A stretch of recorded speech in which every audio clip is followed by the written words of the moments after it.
This is three running back sleepers I have heading into week 10. The first guy is Matt Breida of the Miami Dolphins. Breida, we saw him last week get hurt with a hamstring injury, and I think he would have been the guy in line for a big workload, but that wasn't the case last week. Breida sat out versus Arizona. This week he's practicing on a limited basis so far, and I think Breida, he'll be the man over there in the backfield getting the carries, especially with Myles Gaskin out at least 2 more weeks. Howard wasn't effective. Patrick Ladd barely played.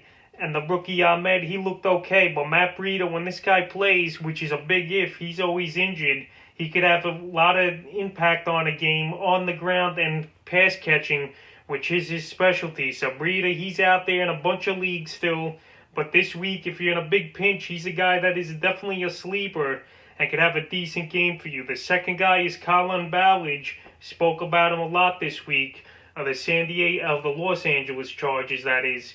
Ballage, he had a good game last week after Justin Jackson went down, and Jackson, it looks like he's not going to play this week, so it might be a 3 running back timeshare in the backfield, Anthony Lynn said, with Pope, who's coming back, Kelly, who's been horrible most of the year, and Ballage. Well, Ballage, I think he's the guy that could be the hot hand, and they're going to ride him to the end zone. Ballage, a big physical running back. He was a 3rd-round pick a few years ago in Miami. Adam Gase didn't like him over there. Then he got in trouble, so Miami got rid of him. Then he went to the Jets back to Gase earlier in the year.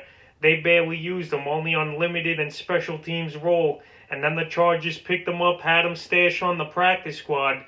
And last week, Ballage, he outplayed Joshua Kelly big time in the running game. He was the big physical back in between the tackles.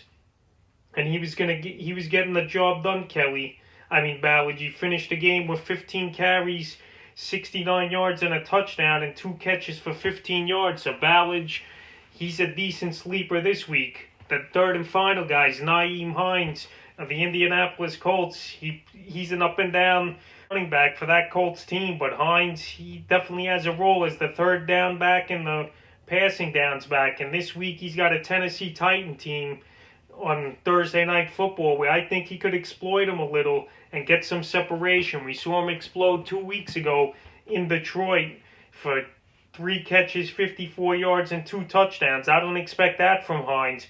But in a PPR league, I could see Hines getting you anywhere 10 to 12 points. It just takes a few catches and some yards. Phillip Rivers, he likes his checkdowns. The receivers over there haven't been all that great, even though I got Michael Pittman as a sleeper this week too for Indianapolis. But I just have a feeling Hines, he's going to have a decent ball game. And with a lot of bye weeks and injuries at the running back and flex positions, he's not a bad sleeper. So that's 3 sleeper running backs I have going into week 10.